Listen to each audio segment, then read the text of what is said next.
Assalamualaikum warahmatullahi wabarakatuh. Perkenalkan, nama saya Novia Fadila Semala. Ini M110321140 part 1. Nah, di sini saya akan menjelaskan mengenai tata cara analisis frontier. Pertama-tama kita buka dulu data yang akan diolah.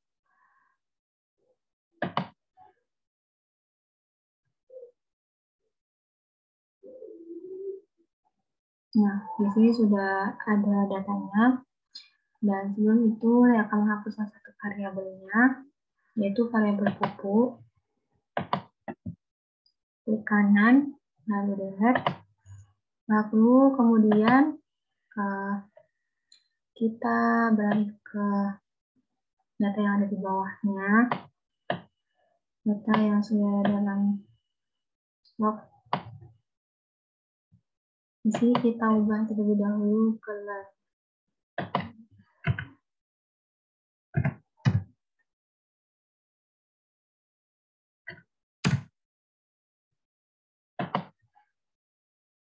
Untuk bisa merubah data yang lain secara otomatis, kita tinggal menggeser saja kursornya ke kanan lalu ke bawah.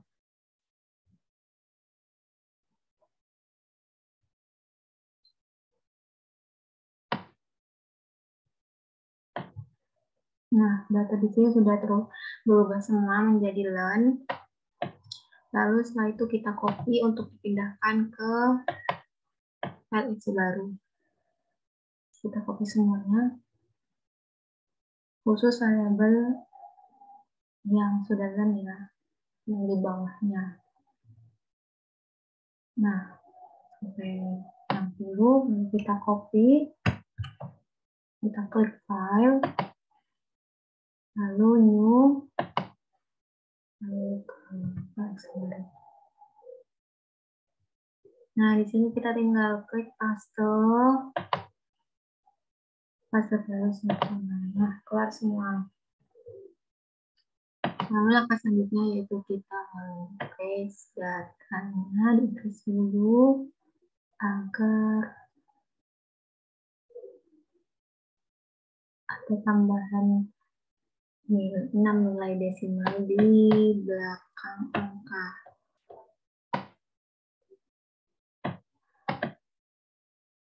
Sini dulu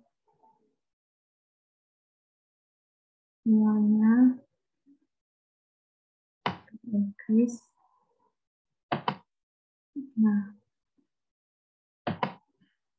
setelah itu, setelah berubah, kita simpan di file ke save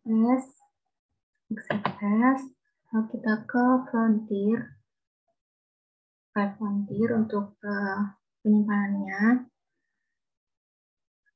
Nah, untuk penambahannya terserah, sesuka hati.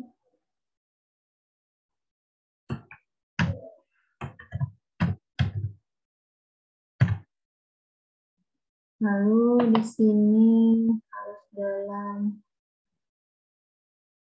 file text MS-DOS. Lalu save. Nah, setelah save kita keluar. Mau klik yes dulu, lalu kita keluar tanpa menyimpan datanya.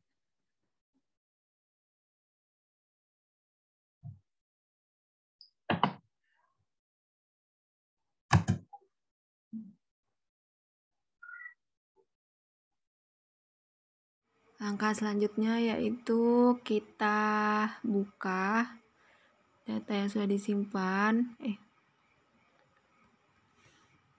Lalu kita klik file, simpan sebagai.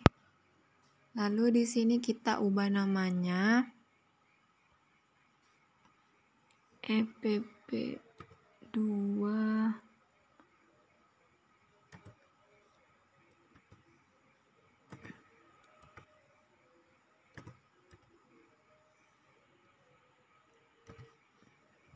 Lalu di sini pilih semua file, lalu klik simpan.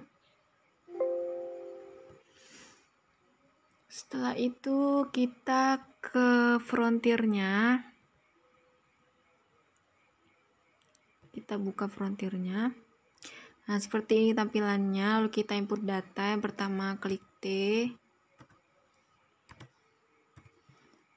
Lalu 1. Lalu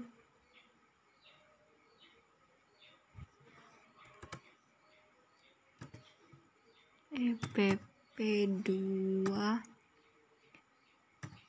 DTA,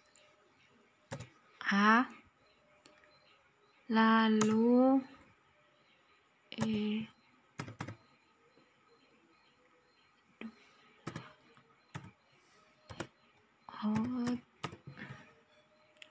lalu 1 Y, lalu 60, klik 1, lalu 60 lagi, 5 Y, N, enter. Lalu setelah itu akan muncul data output dari hasil data output.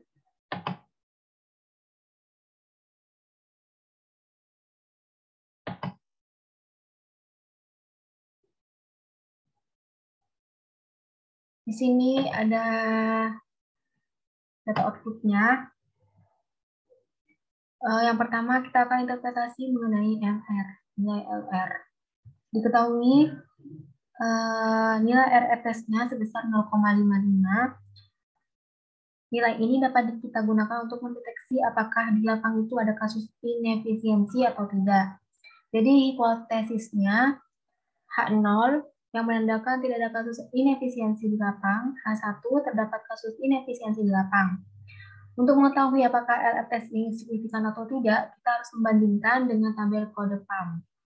Nilai kode PAM dengan tingkat kesalahan sekitar 5% adalah 5,138 yang menandakan bahwa nilai LR test itu lebih kecil dari nilai kode PAM, sehingga dapat disebutkan bahwa H1 tidak diterima, yang artinya pada data ini tidak terdapat kasus inefisiensi. Lalu yang kedua pada nilai gamma. Di sini diketahui nilai gamma untuk koefisien sebesar 0,75, standar error sebesar 0,47, lalu nilai T ratio sebesar 1,59. T tabelnya sebesar 2,004, hitungnya itu lebih besar dari T tabel, yaitu 0,75% error term yang disebabkan karena inefisiensi teknis, sedangkan 99,25%-nya disebabkan karena resiko. Berdasarkan hasil output dapat diketahui bahwa nilai T hitung lebih besar dari nilai T tabel.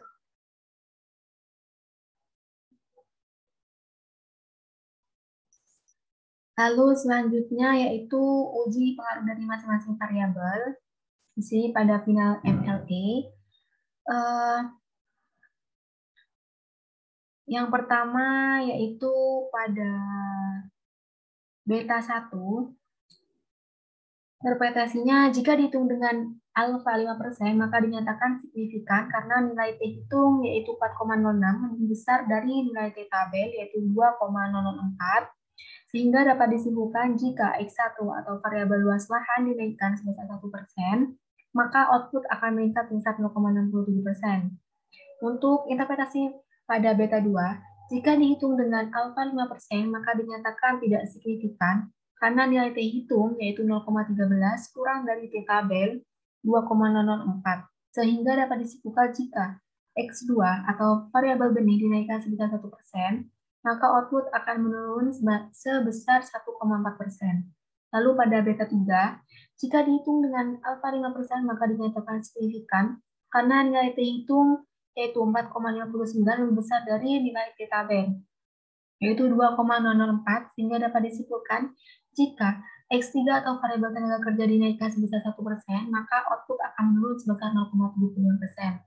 Lalu pada beta 4, jika dihitung dengan alfa 5%, maka dinyatakan tidak signifikan karena nilai T hitungnya itu sebesar min 0,78 lebih kecil dari nilai theta band yaitu 2,004, sehingga dapat disimpulkan jika X4 atau variabel pupuk kandang dinaikkan sebesar 1%, maka output akan menurun sebesar min 5,88%. Lalu pada beta 5, ini jika dihitung dengan alfa 5%, maka dinyatakan tidak signifikan karena nilai T hitung yaitu sebesar min 4,66 lebih kecil dari theta band yaitu 2,004, sehingga dapat disimpulkan jika X5 atau variabel pestisida dinaikkan sebesar 1%, maka output akan menurun sebesar min 0,57%. Nah, selanjutnya untuk interpretasi technical efisiensi, jika efisiensi teknis lebih besar dari 0,8, maka petani dinyatakan efisien secara teknis dan begitu pula sebaliknya.